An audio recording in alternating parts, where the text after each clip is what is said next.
And welcome to Woo! That's a good start. Welcome to tomorrow. My name is Jamie Higginbotham. Oh my goodness, we talked last week about an epic space week, and it was delivered. It was absolutely incredible. And to talk about this, well, you know what? Actually, before we talk about it, I'm going to give you a quick behind the scenes preview.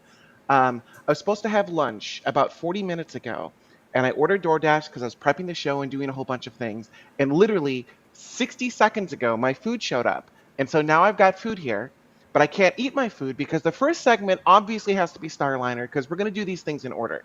So I'm going to be tortured by my food sitting to the side while we've got our panelists sitting here. And as soon as we start talking about Starship and I can't be on the air, just know I'm scarfing down that food as fast as I can. We are joined today by a Ryan Caton, a Tim Dutta, woo, a Dutta. We've got Alex, we've got Zach from the Launchpad Network, and then we've also got a Liam Kennedy who right now is not on camera. So why don't we pull him out of the scene? But maybe he'll be joining us in a little bit. Let's go ahead and start with Starliner and Zach. I learned about some of the issues from your network on YouTube because this was not clean, right? We went into launch knowing we had one helium issue, but yeah, yeah, we had a couple more on the way up. Tell us a little bit about what happened. Yeah, so they ended up finding two more helium leaks during their journey to the station, um, kind of the night before their final approach. And quite, it seemed rather interesting to listen into some of the comms because it was very much the commander being like, "Can you give us an update?" And they're like, "We don't know much. We're looking into it. Go to bed. We'll tell you in the morning." And then they went to sleep, woke up, and they're like, "It's fine. We're still going to dock to the space station." Went through their kind of normal rendezvous procedures, and then as they were approaching the 260-meter waypoint, where they were going to stop and take manual control, they actually started having thruster issues. So then they decided that they needed to hold there, obviously, went into manual and had to do some hot firing of thrusters to try to reconvince them that yes, you could actually fire again. And they ended up docking safely, and the station was fine, so it went smoothly. And since then, they have now found another leak on Starliner. So we have four active leaks on Starliner on the space station. And we'll see what else they get. Well, they've got 6, 7 more days, so we'll see how many more they decide to develop. Okay, so I will I will say though, this was both NASA and Boeing working together brilliantly to work the issue and figure out how to safely bring the astronauts to space station. So, yeah, certainly issues on the way up, but this was a demonstration mission, right? This is not an operational vehicle yet. So, issues are expected, right? Like this should not be a surprise. Of course you're going to have unforeseen issues. That's the whole point of this particular test. I think the biggest thing was the thruster issues were the same ones they had on the past flight. So Yeah, why haven't they solved those yet? yeah, it could be that they thought they solved them and they didn't get it, right? Sometimes when you're working issues, that's kind of what happens where you're like, oh, I've got this. And it ends up, no, no, you don't. That's just kind of how engineering is, right? Like you try to solve it with the data that you've got available to you, but sometimes the data leads you astray. It's not always super duper ultra clear. So like no judgment there, right? Now, if they have it happen again, lots of judgment. Like I'm Well, gonna give you, you get a gimme. sometimes in a new system, a problem has two causes. Yeah, or three, or four. Yeah. But like it should regardless. We'll see how it goes from there. You said there's another helium leak. There were up to Yes, there's five. a fourth one. We Oh, haven't they haven't said much about it from what I've heard. We found out about it because NASA was still in there, kind of like 24/7 coverage of Starliner, which was amazing to see them cancel everything to focus on it, which was really nice to have those updates. But now they're back in kind of normal operations. We're not getting as many updates as we were during the coast and rendezvous with the station. So they haven't said much. They're working it, and we'll kind of see what happens from there. I will say, I kind of alluded to this earlier, but this was NASA and Boeing kind of at their finest, I would say, like working issues and figuring out how to make this happen all safely. And I say NASA and Boeing because, Starliner is controlled out of Mission Control, out of MCCH, Mission Control Center Hawthorne. No. Houston, the other H. Wrong H. Habit. Wrong H. Mission Control Center, Houston. It is, I believe, the first time since Shuttle that they've actually fully operated a crewed vehicle from that control room, which is pretty cool. With people on board, yeah, which Yeah. is quite amazing to see that center get kind of brought back online. I think one of the things that I found interesting was seeing all the cameras they had of all the different mission controls that were working, because it isn't just MCC. There were so many teams working that have, we're very used to SpaceX's, there's that one room that we get to see and we don't see all the other teams working. This one, they had cameras in every room possible showing everyone, but it was a success. I wouldn't say, like, the crew's safe, they're at station, they've made that achievement. Now they're doing all the checkouts on station and they're going to continue checking it off. I think the big question, and I don't know the answer and I won't try to know the answer, is how many issues can you allow to say this is a yes, it's certified? And that's a Mm. question for NASA. Space Mike actually has a great question that I was thinking as well, because you mentioned another helium leak had cropped up. They do need helium, right? I assume it's kind of for their ullage and to backfill their tanks and whatnot to otherwise, as they use their prop, the tanks will collapse on themselves, right? So you need something that can fill that space. Usually that would be helium. I assume that's what they're using it for. And he's asking, I'm very curious what the backup plan is if for any reason Starliner can't return safely.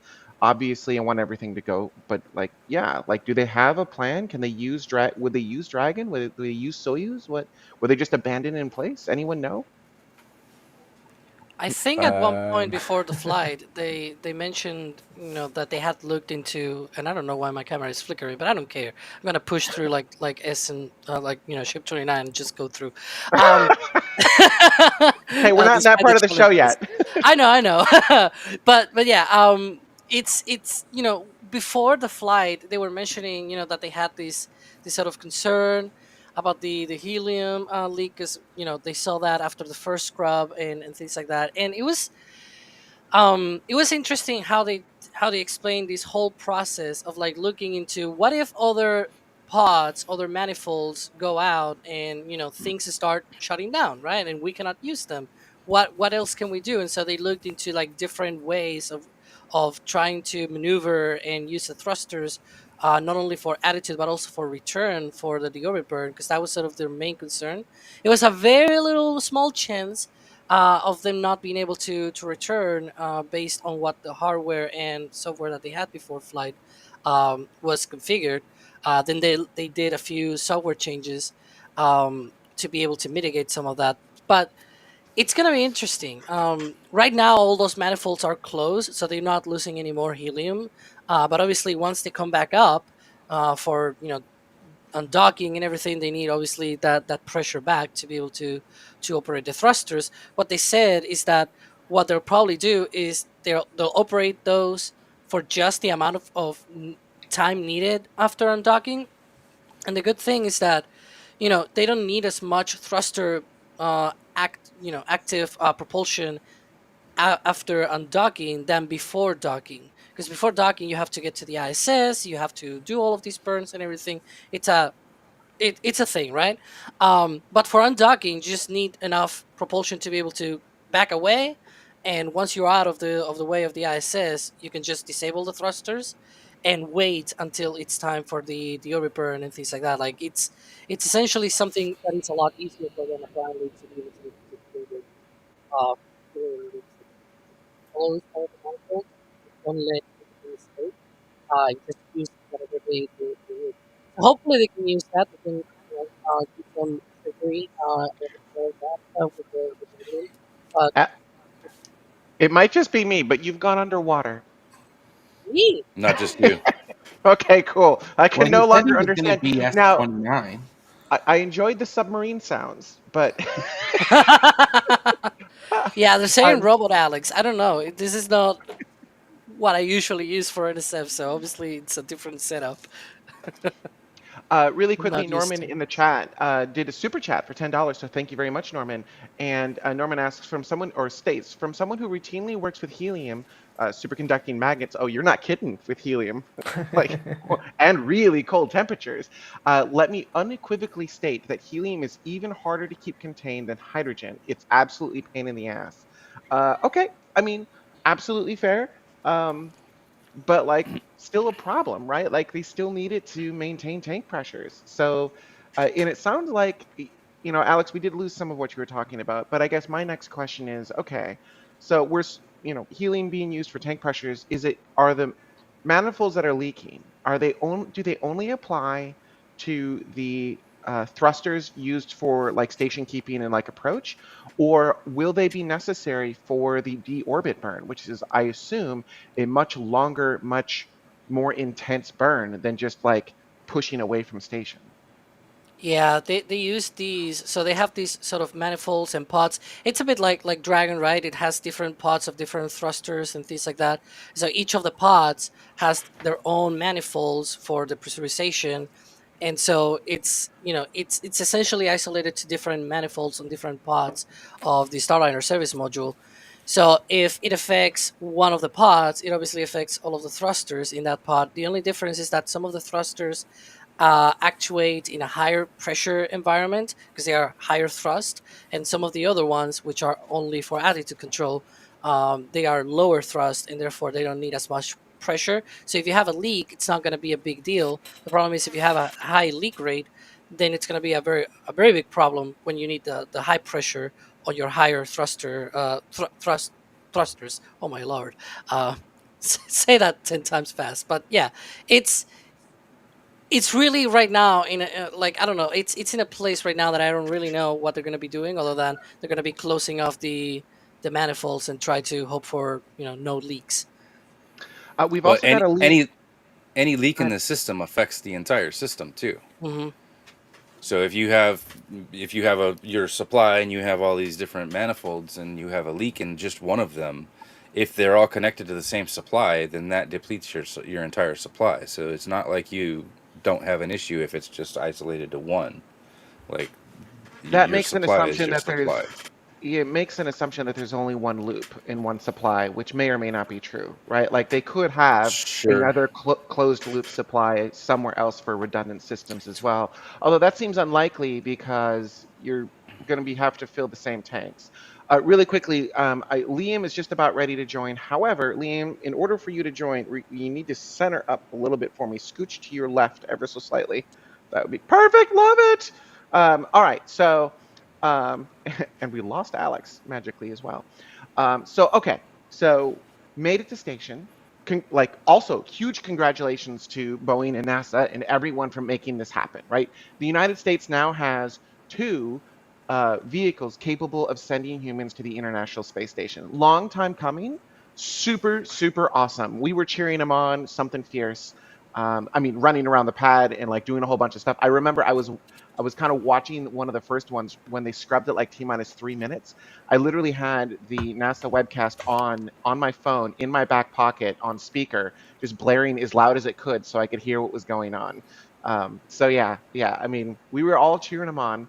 Really happy to see him making it to space station, and hopefully, what is it? We got what, like a week left, a little under a week left before they come home, something like that, Yeah, they right? haven't Yeah. locked down what day they're coming home just yet, but they're working around a tight schedule of spacewalks.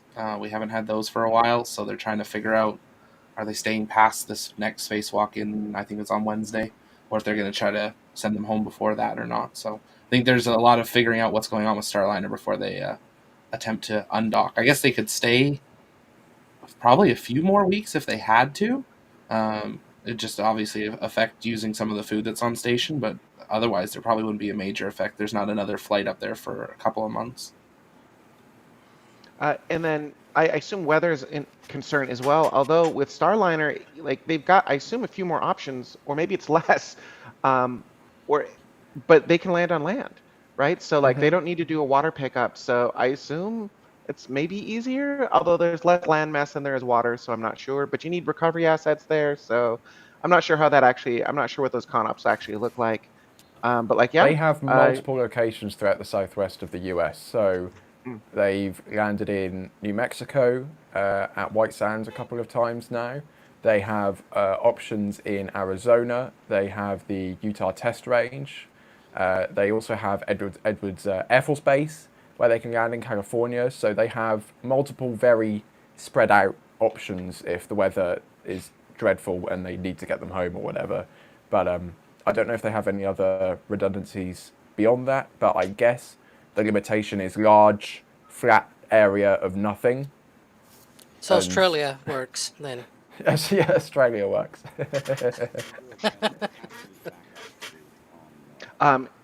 Jack Byer says, D and I can join from our mobile broadcasting machine if you want us. Absolutely, the more the merrier. Let's get Join. like this was an epic week in spaceflight. We should get everyone talking about it. Everyone talking about it. And actually, let's go around the horn. So Starliner did have a few issues, and we kind of talked about a little bit of the ramifications of that earlier. Do we think that, given these issues, in our opinion, that they're ready to certify this, and or if not, what do you think they'll need to do to actually certify this vehicle as an operational vehicle as opposed to experimental vehicle? Ryan, why don't we start with you? I think so I don't actually know any of the facts, but my wish and hope is that they will certify this after they have resolved the majority, if not all, of their helium leak issues, and the thruster issues, because these are things that, Shuttle was a little bit of a diva, but Shuttle is of a bygone era, right? We are meant to be in this 21st century futuristic technology. We really need to be in a situation where these vehicles are not having these same recurring issues every single flight. Boeing's Mark Nappy said, direct quote from the post-docking conference, "We will fix these issues for the next flight." So, Boeing are adamant they will fix these issues, but I thought they were adamant last time. So I'm hoping that they will actually fix the issues for it to be certified, but how do they know that how are they going to certify it if they don't know if the issues are fixed, because it's going to be certified before Starliner 1, right? So I don't know how they're going to actually figure that out, but I would hope that they have these issues solved before certification. Go ahead, Dada. That was not me. Oh, who is going to respond? I'm sorry, I thought it was Dada. Okay, I don't know. Liam, how about you? Oh, we cannot hear you, Liam. Let's go to Alex. Oh, it seems like they have a lot of problems to solve, right? And they have at least a year until sort of middle of 2025 to be able to go through all of that. First, they need to go back, right? Of course, like they need to come back from the ISS. I just don't know. Like, I'm not an engineer, right? I don't have all the data and everything. But even them, with all the data and being engineers and everything, it's really a challenge to be able to go through all of this. It's certainly being quite a lot of work for them. This is one of those things where I'm like, I just have no idea what they're gonna have to do. It's it's just a matter of working on the issues that they have and see if maybe on the first operational flight they nail it with no issues at all. But we'll see. I hate this Let's type go of over to questions. Zach. Well, it's forward looking and it's kind of predictive, Yeah. right? Like, and those are Hmm. really hard because it's not based in actual data, right? And so, I'm asking you to do something without real data, and that's really hard to do. But like, it's kind of fun to see what the community thinks, right? Because everyone has their gut check, everyone has their ideas as to what they think will Yeah. happen. Certainly, no one's being beholden to this, right? We don't have the data. Boeing has the data, NASA has the data, but like, we're spaceflight enthusiasts, right? We have fun with this stuff, right? That's what we do. We love this stuff. We absolutely love it. And so, yeah, we're going to speculate, but everyone should take this as speculation, right? Not as fact, as speculation. Dada, S you've made S yourself Young big. S Young has a good point that SpaceX had the benefit of multiple Cargo Dragon missions to shake out many problems, and to an extent, this is true-ish. Yeah. The Cargo Dragon didn't have such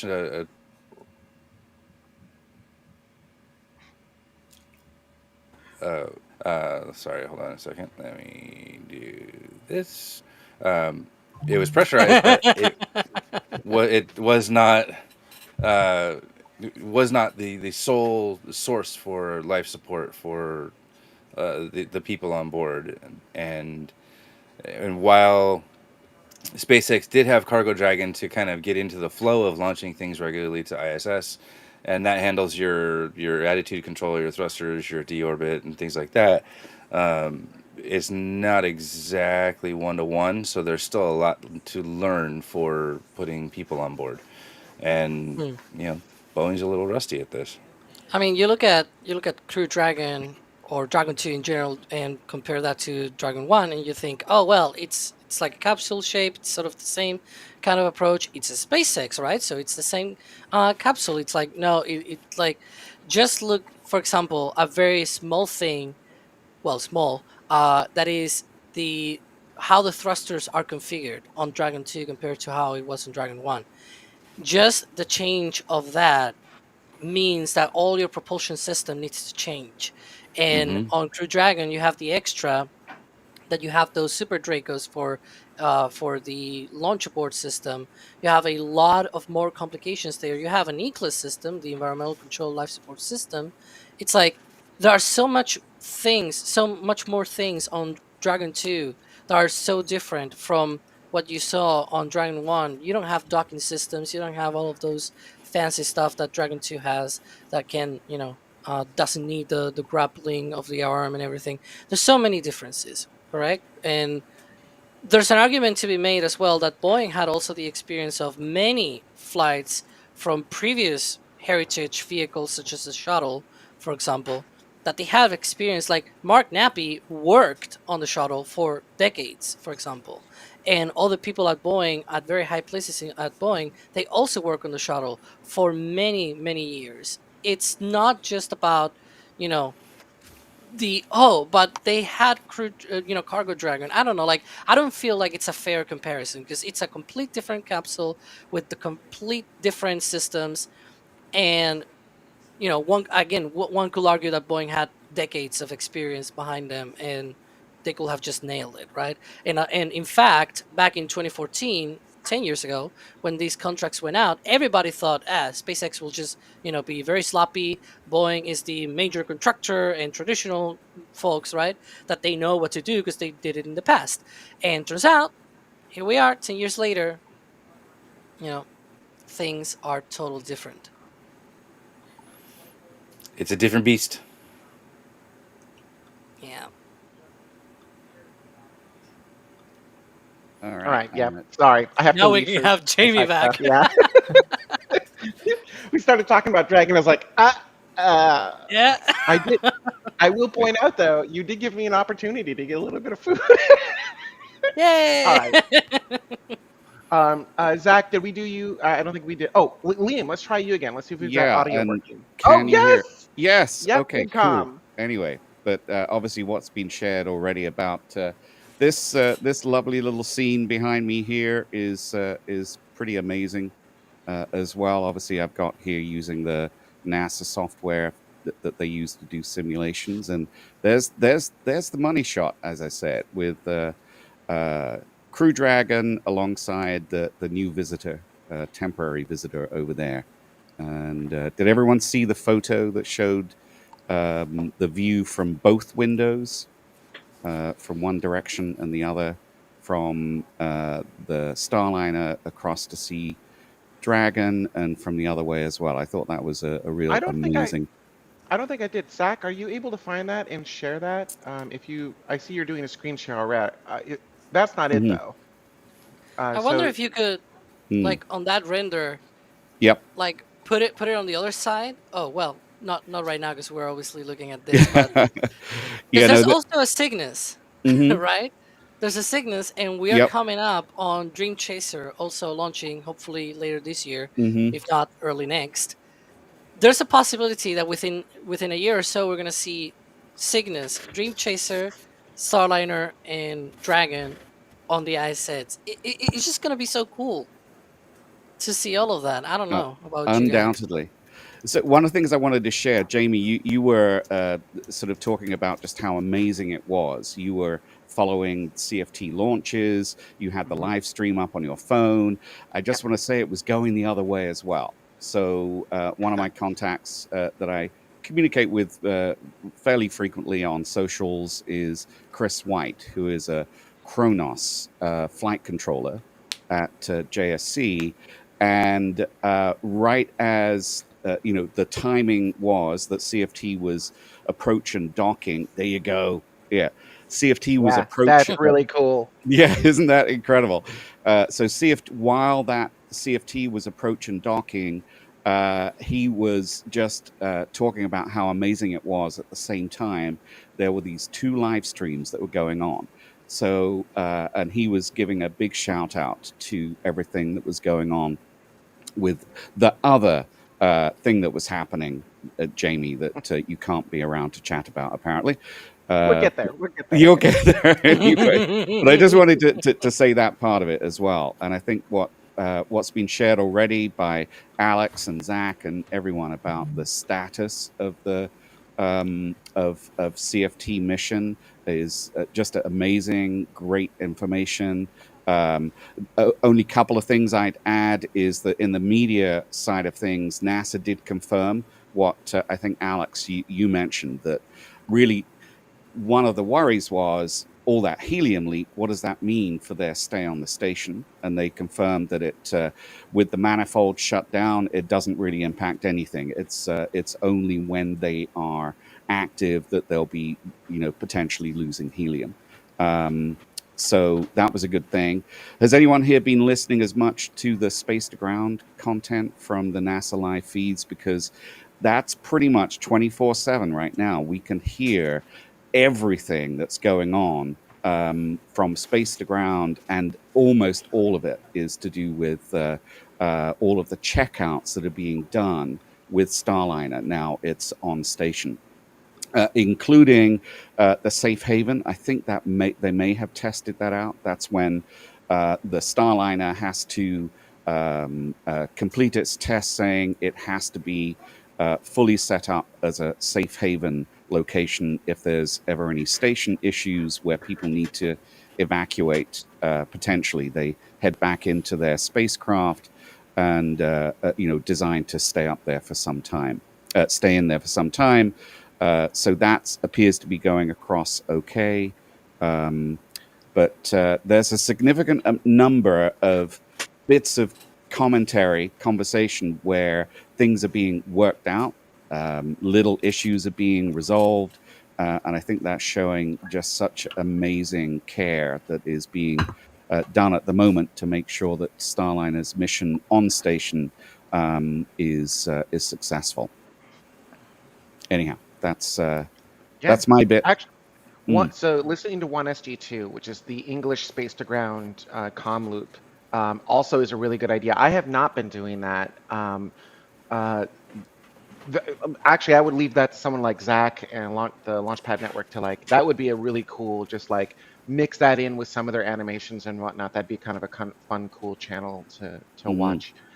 I kind That of lost screen's track of, coming back. We had it, and we're bringing yeah. it back. Oh, sweet. Perfect. We're I love it. upgrading it. So Liam, Alex, you went, right? Zach, did we hit you with this one? Not yet. I'll hand it to you. It's a hard one. I think, kind of like everyone, we don't have all the data, and we're not going to get all the data, which we shouldn't get all of it. But I think it's going to be the big question of NASA needs these two vehicles. NASA is all about redundancy now going into these commercial programs.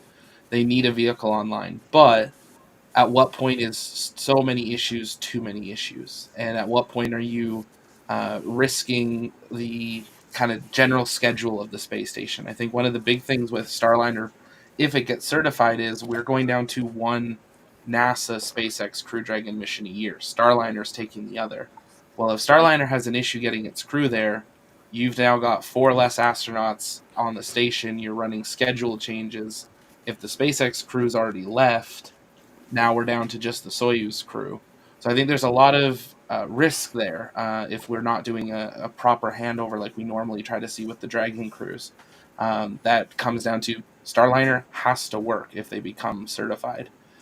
So I like Ryan said, they said they'll fix it for the next flight. I'm pretty sure we heard that exact same quote. It's the second flight test, but you need to be in flight to test some of these things. And not everything you can test on the ground. And the crew seems to be pleasantly happy. They released footage this morning of the crew during flight, and they seem to be having a really great time. So I would say there's a lot of wins that are happening. There's a lot of great stuff happening that we're not hearing unless you're listening to Station to Ground. But there are a lot of little things they're working, and then there's the big question around the helium system and how that will go for departure and then ultimately reentry. The fact that they already have a backup plan for that first helium leak issue that could have affected reentry, a very small risk, but it's still a risk. There's a plan at least. We know the crew should be able to come home and not get stuck in orbit. But I think one of the sentences that scared me, and I'm not going to quote it, but I know during one of the press conferences they were saying it's come down to it's a design issue. It's not just something that they need to swap out a part. It's actually part of Starliner's design is part of the reason this leak might exist, and that was for the first one. Well, how big of an issue? Can we modify the design? Well, if you start modifying, how far do you go? Then you have to recertify or reprove that it's flyable, especially if we're flying crew. So there's a lot of stuff up in the air. But if it's a design issue, that's a much bigger issue. I'm Not I'm just going to up in point the air, out. up in space. I'm going to point out real quick that the STS-107 crew was having a grand old time until reentry. Well, yeah, I don't think that's. It's not the It's same. not it's not relevant to the quality of the vehicle. Yeah, yeah. Although that was a design flaw from. Well, There's 2 points there. It was a design flaw in the vehicle that led to that, but it's a culture change from then to now, in that now all of the discussion is about what the problem is and what they can do to address it on orbit, as opposed to prior where they didn't inform the crew of what the issue was. yeah, and nor would So they. so that's a That's. I think that's a different story. Yeah, that's Lisa, a going back in positive time a little shift. bit. Oh yeah, absolutely. Yeah, I think that hopefully they've learned that lesson. But it feels like they have. Going back, Lisa Stoge, man, we got Space Mike and Lisa, blast from the past show. She says, "Dock Starliner to the Russian side, they'll fit right in." With all the thruster issues, yeah. Well, if we put it on the opposite side, at least station would stay stable then. Oh man, just oh, that's terrible. We're terrible. Um, Someone's playing NASA Spaceflight Bingo as well. That's pretty. Sack is sharing something. Ryan, we did you. Dutta, did you want to chime in as well? Did you have thoughts here? No. Okay, fair enough. Any final thoughts on this? It was pretty cool. It was pretty exciting. I assume this is a hatch opening or somewhere around there. Yeah. These Ingress guys, into yeah. I mean, talking about crew, whatever, just saying. I understand Dutta's point, but I think NASA have done a really good job at selecting two brilliant personalities to conduct this test flight, because we know that the Starliner crew flight test crew has changed multiple times, not only with astronauts retiring, astronauts being reassigned to Crew Dragon missions because NASA needs astronauts on the ISS and they couldn't wait for Starliner.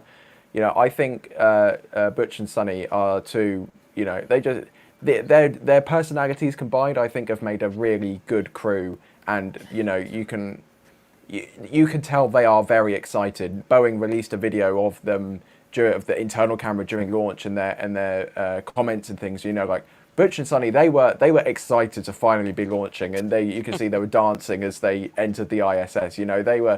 These guys are very happy to be on the ISS right now. Well, they could finally stretch out and actually move around a little bit too, though. If you haven't seen it, the tour of the Starliner was really interesting. It was what a stark contrast to Dragon. I'm not saying one is better or worse than the other. I'm just saying what different engineering approaches the two companies took. Very, very, very, very different from each other. All right. Unless there's any. Got going through to my screen right now is some examples of the graphics, right, that was broadcast, showing this was in the latter stages of docking. And what I was interested with all along is just the difference between the way in which these systems operate. In terms of the SpaceX version of these of this view versus the Starliner version. More just a curiosity from my point of view, just how different they were. I thought some of the graphics were just really exceptional. Sort of interesting to see how they've done it. I also agree, Jamie, the whole thing about what it looks like. I've had the opportunity to essentially be on the trainer. So several times I went through the simulator trainer that the astronauts actually use on several trips to Johnson Space Center and the Boeing facility. So entirely different, obviously, in terms of the switches and how all that operates. But curious if anyone's got any opinions about what they saw here with the view of the graphics and things that was being shared with us. I felt like actually the docking stuff was fairly similar personally. Mm-hmm. Like they felt, but I think that's because a lot of that is actually based on station technology, right? Like that is less the approaching vehicle and more like what they're sending from the vehicle to station and Telemetry, then what yeah. station's sending back down to the ground. Yeah, Mm-hmm. absolutely. So I think those Right. overlays, to me at least, look very, very Yeah. similar. There was mention that they were planning to have more live camera feeds coming from Starliner. So at the moment, they hadn't yet sorted out some of that. So some of the internal views that we're used to on Dragon, we don't have access to on Starliner, but apparently it is coming. Only if there was a constellation that worked really well to send all that downlink down. Yeah, and in the media stuff, you may have heard that they're talking about doing that through TDRS. So, and I agree. Yes, give us more bandwidth. My company is one that needs that bandwidth because we'll have 4K cameras right outside the station on Bartolomeo, and part of the reason why we're really keen to get Starliner out of the way, because that's apparently has been the thing that's kept the priority away from our little 6-hour mission to install our camera outside the station. But wish us luck that will now happen soon. I would argue it doesn't need Starlink, but you know, Well, it doesn't. speaking of epic views that go over Starlink, how's that for a Yeah. transition? Oh, Yeah. whoa. Wow. Yes. This did There you use go. Starlink. I'm going to disappear. I'm going to hand the baton to Ryan, if you don't mind. But let's talk about Starship because holy cats. And on that note, I got to go. Yeah, it did a thing. It did a thing. I think. So this time around, I did a. Oh, my phone's fell out my pocket. Apologies. This time around, I didn't do a silly stay up all night thing. I don't know if anyone else had an option, but I managed to get a little bit of rest before launch, which was very much welcomed by my brain. So I felt a little bit better before launch this time. I didn't feel all tired, and I wasn't running purely on adrenaline. I did actually have a little bit of, awakeness within me. But yeah, this beautiful view. I mean, every time this thing launches, it still just blows my mind of the scale of this thing. I don't have any words for the scale of this thing because it's huge, and yet every single flight SpaceX are doing an incredible job of progressing to the next checkpoint in the flight. Flight 1, they launched. Flight 2, they separated. Flight 3, they got to the end of, the booster nearly got back to the ocean and the ship nearly went through re-entry. Flight 4, the booster made it to the ocean and the ship went through re-entry successfully and made it to the ocean. Though, every single flight they're making significant progress, and I cannot think of anything in the past, anywhere, in any program, in anything, that has made such clear progress in between separate iterative development test flights like we're seeing here. This is like, I personally believe this is truly the first time we've ever seen anything being iteratively English being developed in this way and with such No, it's clear not English. progress It's being. American. Thanks, So Alex. I'm going to push back on that a little bit. I'm going to say that Saturn V had a bit of iteration from one vehicle to the next. It wasn't as visible, it wasn't as rapid, and it wasn't as drastic. But every single one of those vehicles was different and did attempt to resolve issues that they had during their previous flight. Okay, I will. Not I'll take not that. that it's Cutter. not that it's not incredible, and not that Yeah. it's not an amazing feat, but this is much more visible, and with the changes are much more drastic. So I will grant you that. But that to Yeah. say that we've never iterated is not a true statement. But even saying, we were just talking about Starliner and the differences between Starliner, Dragon, Boeing, and SpaceX. Anyone who kind of doubted, and there were many people who did doubt this iterative development kind of philosophy that SpaceX has. I mean, how can you doubt it now? I think it's impossible to doubt that this is working because they've clearly shown progress. It's clearly working. Like, does anyone? I'll open this up to the whole panel, the chat room. Like, does anyone see a way in which this development path can now be doubted in terms of it's not working to develop?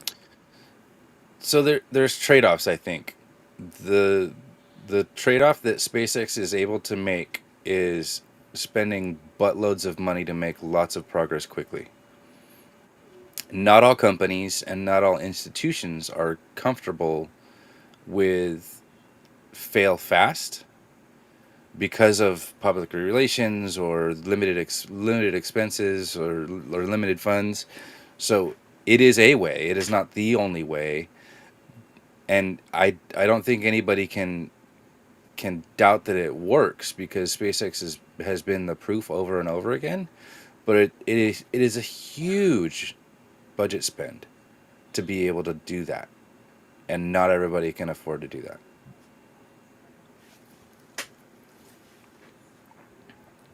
And the views brought by Starlink during re-entry, I think, is each flight has like a new thing, which is like the beautiful thing.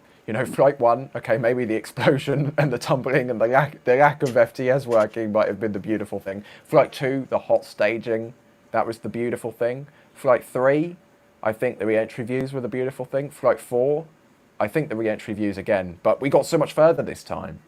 Like we saw more colours. It wasn't just orange; it was purple, and it was green, and it was it was this beautiful kind of plasma colours or whatever, and the splashdown into the ocean. Even though stainless melted steel and glass gunk was covering the camera, it was still beautiful views. And we got new views from the booster as well. Well, new in air quotes. New as in we haven't been shown them before, but I'm pretty sure SpaceX had them last time. They just didn't share them. Yeah, because they were there for the previous flight. In fact, before the launch, they showed like views of Booster 10's entry, and you could see some of the upward-facing cameras being shown on that recap that they did before the launches. So, yeah, those were there before, but this time we saw them live. One interesting thing is, how much we are able to see with the Starship development, right? That we don't see with other rocket developments.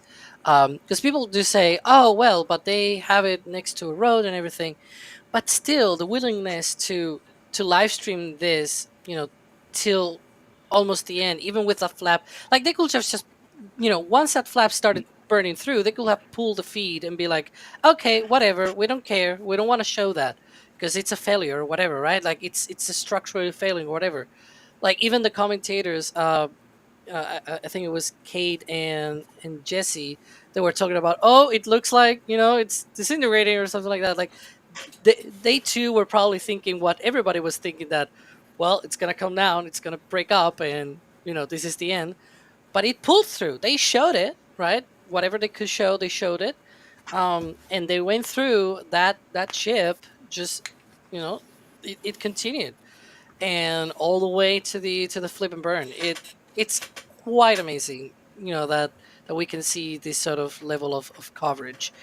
That unfortunately we're not able to see for everybody out there.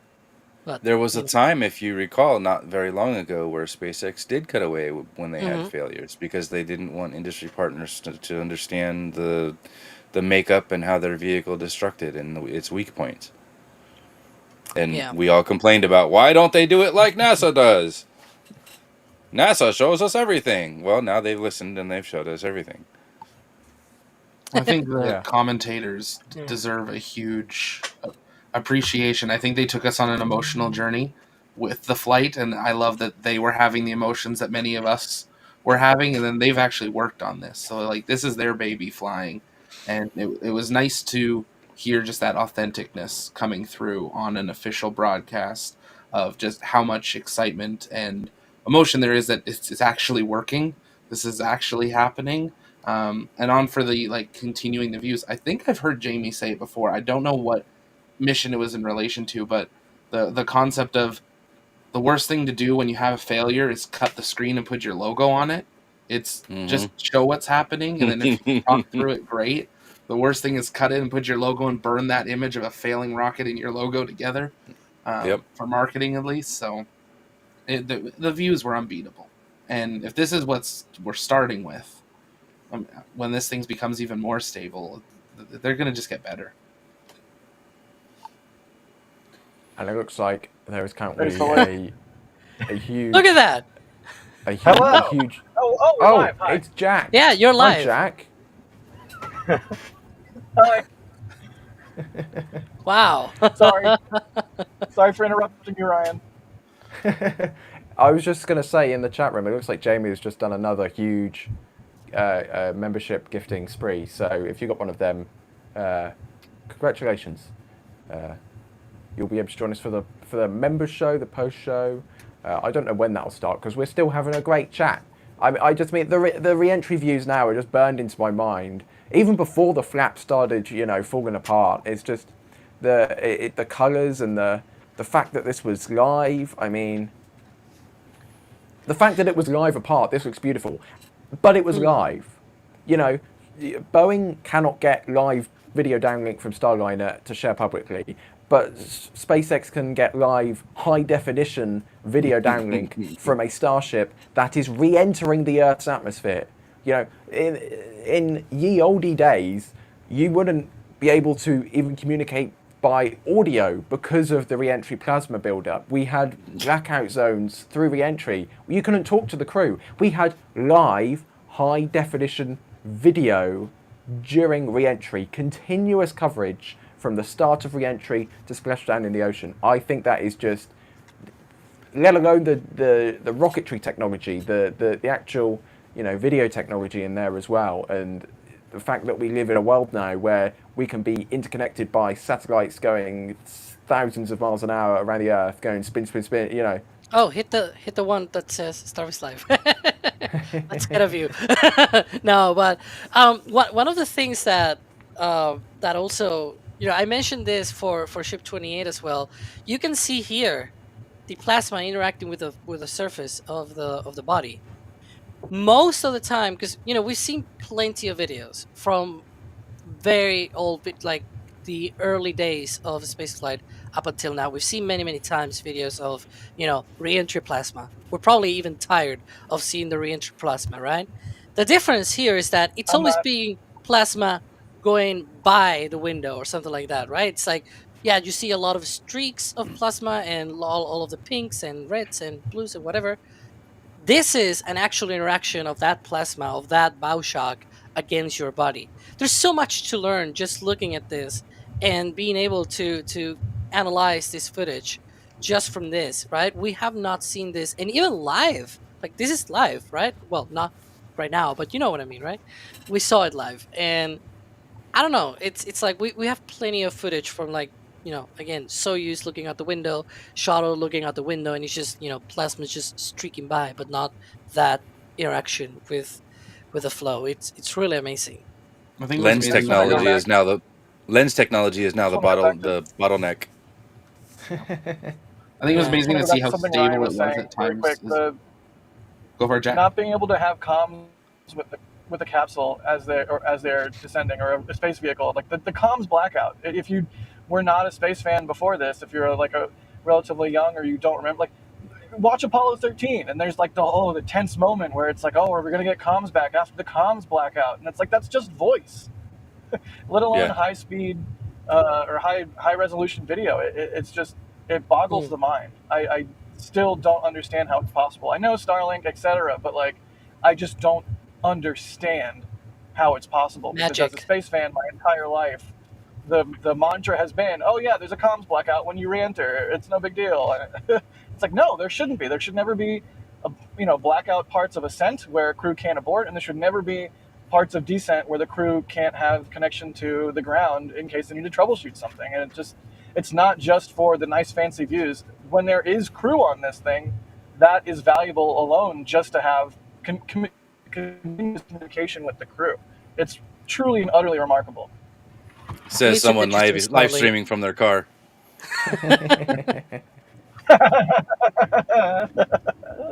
Hey, I'm managing everything. Jack has his eyes on the road and is doing nothing other than driving. I literally did nothing to get it all set up. It's all working their magic, turning this rental car into a mobile broadcasting studio. We streamed for like 12 hours the other day while we were driving from Starbase to New Mexico for Virgin Galactic, and I think we might do another marathon stream for NSF members. Absolutely. On the way home. We're going to do another marathon Or maybe it'll end up stream. being for TMRO members. I don't know. Well, we appreciate you joining. Yeah. Thanks for having us. I'm kind of running out of ideas to talk about now, unless, Alex, do you have anything else to add? Because this is what I usually do. I'll throw it to you, and you can just ramble about cool things that happen. Oof. Well, I will say, we can talk about this. The boy. I completely forgot. Buoy, Let's talk about this. Oh, yeah. First of all, Look at that stunning paper. re-entry views. Look at this. And there's the boy. Like, the whole point of the show today was to laugh about Jamie finally, being bested by a buoy. Okay, I have to actually wonder if this is real or fake. It's a simulation, of course. We all live in a simulation. Because the buoy is moving contrary to the camera.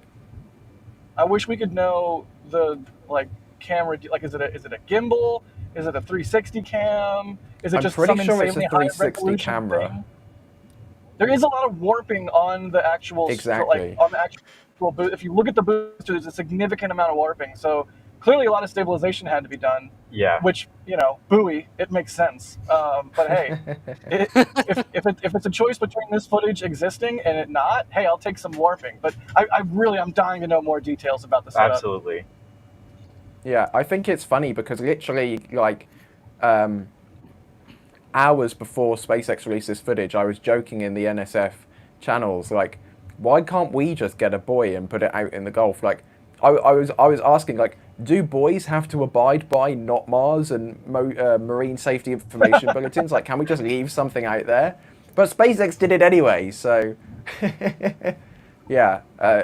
It's also like this is another thing which proves that Elon isn't talking gibberish when he says that the booster landed in a precise, specific location.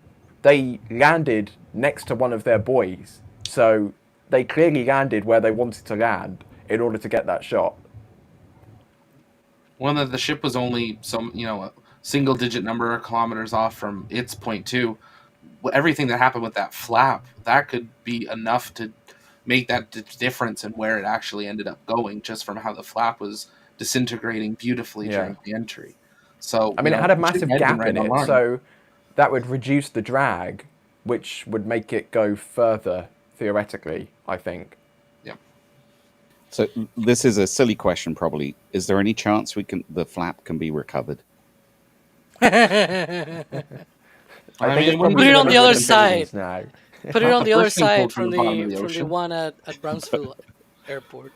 I know some people who do deep ocean exploration for the flap. That's going to be a work for Jeff. Jeff Bezos? We thought of the same. I will quickly thank Ground Umbilical Carrier Plate, who's done the $10 super chat. So thank you very much for that. Saying that you can't join live, but holy poop, those camera views were epic. We finally got our boy. I agree. I agree with that. Did we also get any more supers come through? I can't remember if anything else come through. Jared, big one here. Thank you very much. Please ask someone at SpaceX to start selling souvenir heat tiles, so those of us not living close enough can pick them up. Those of us not living close enough to pick them on the beach can have one too. I'm sure someone's probably selling them on eBay by this point. Although I'm not sure if you want to pay the shipping and handling on one of those. Well, I guess it depends. They're not that heavy, so Not sure you want to pay the asking price. Is more the issue. yeah. $25 shipping's not bad. There's a couple too many zeros on some of them. Yeah. Maybe some people in Australia will now get access to having tiles wash up on beaches. I don't know. We'll find out. I'm just looking now if there's anything else in chat to bring up. If not, I think that could be where this is going to naturally tail off. Can we have like a quick mention of like honorable mentions of how much more epic this week has been, which is like, we not only had Starliner and the Starship launch, we also had the Chang'e 6 launch from the moon. Like, it landed on the far side of the moon. It launched. Talk about communication problems, right? Because from the far side of the moon, you need a relay. They accomplished all of that autonomously. There you have that footage of them, operating the scoop. It caught the samples. It put them back on the ascent vehicle.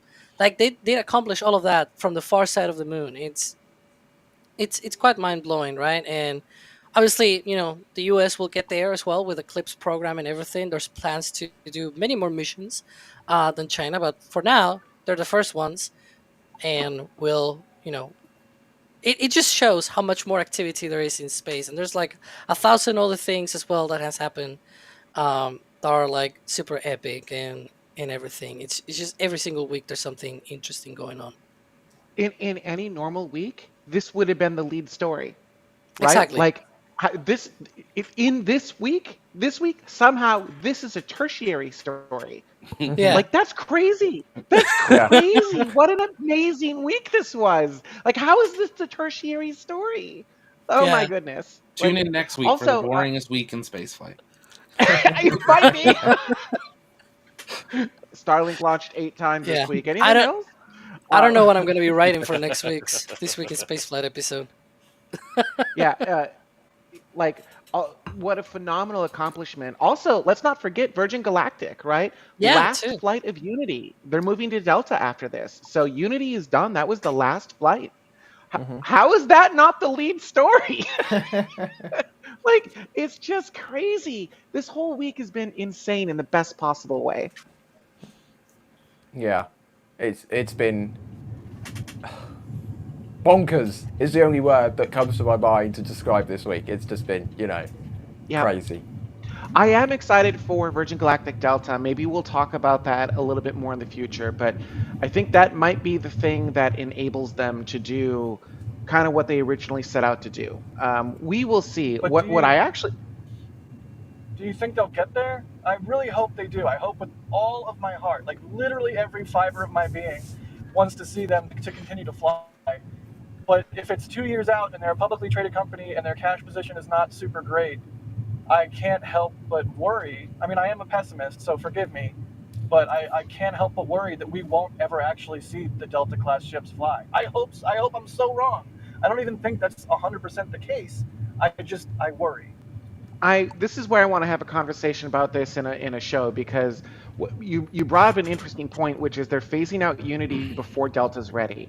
Why? There's a reason. Yeah. I don't know the reason, but I'd love to speculate on what that reason is. My theory is like Unity is done and is not really capable of many more flights safely. But like, I certainly don't know that. But like, it feels like a weird business decision to be like, no, before we're ready with Delta, we're gonna stop our current money-making project. Yeah. So something is going on. Yeah, it's not exactly like, but it's reminiscent of, I don't know, killing off the space shuttle program before you have something to replace it that's ready. Yeah. Oh, and someone brought up in chat earlier, and forgive me, I don't remember, I might be able to search for it, but there is a possibility. Let's see. So Lisa said soon we'll have Dream Chasers soon. Oh, it was Alex Physics who said, well, Alex. I also chat in chat. Yeah, apparently. Why not? So yeah, you want that? Yeah, so it's exactly what I was saying before, right? We have now Starliner and Dragon, I guess, like this. on the station, the front side of the station. But then there's also Cygnus on the Unity module, birth to it. But there's another birthing point on the Harmony module, where Dream Chaser could go. And somebody was mentioning in chat, oh, Dream Chaser docks, and I was saying, no, actually, it has the birthing mechanism. Actually, it was gonna dock for the crew version, but the cargo version, since it doesn't need all the fancy docking stuff and everything, doesn't need to be completely autonomous. They can just capture it with with the arm and put it birthing, just old style kind of thing. So I was arguing that they can actually have all four on the station at one point in the future. We'll see, because it's also very complicated to be able to handle all four vehicles, because you have Cygnus with cargo, Dream Chaser with cargo, and then two crew vehicles or whatever, or maybe Cargo Dragon and a Starliner or what. Like it gets complicated having to handle from a station standpoint, having to handle. We have a lot of cargo crews here and everything, so yeah. But how amazing it would be to have a vessel coming from the station every 6 weeks. I mean, it's not daily, it's not Yeah. weekly missions, but we're very close to being able to have a month and a half cadence of stuff going up and down, which would be it would open a lot of doors for a lot of the research that's happening to start opening up other activities. Right as we're getting ready to deorbit station. We could write another waiver. It's NASA. Yes, look, SLS proved that. Those solids. Yeah.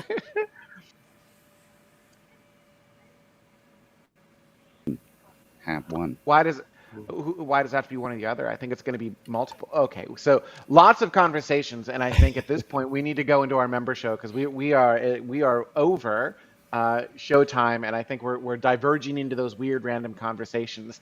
And look how tiny the text got on the ground support page. So thank you everyone who is a member of ground support. And by the way, those are also people who were gifted memberships. So if you're a member and you want to help support the show and you want to bring in other people to get them excited about it, feel free to gift memberships if you want. By the way, you don't have to come in at ground support. There's also system support. You don't get your name on the screen at system support, but you absolutely get access to all the member shows and some of those back-end perks, just not your name on the screen. So if you don't care about that and you just want to see the shows and keep going, it's like a system support's like $1 a month, I think. That's not even a Starbucks coffee at this point. All the way up to orbital and escape velocity, whatever you're comfortable contributing to help keeping the shows of tomorrow going, super appreciated. Hopefully you guys had a lot of fun. I certainly did. I love doing these shows where we've got a bunch of people on and we're all just geeking out over space. That's always been the intent of the live shows, right? Just a bunch of space nerds geeking out and being excited over space. Look at all the people joining. Yeah. It was really fantastic. Thank you all for joining live. If you'd like, for everyone who's in the live room right now, I will send you, if you give me a moment, I'll send you a link if you want to join the member show. No obligation, certainly. If you want to call it a day, you've already spent an hour with us. For everyone else, if you're a member, there should be a tweet that just went out that has a link to the member show. Also in the description, I believe I've updated the description with the member show URL as well. Hey, this was a lot of fun. Thank you all so much for joining us, and we will see you next week.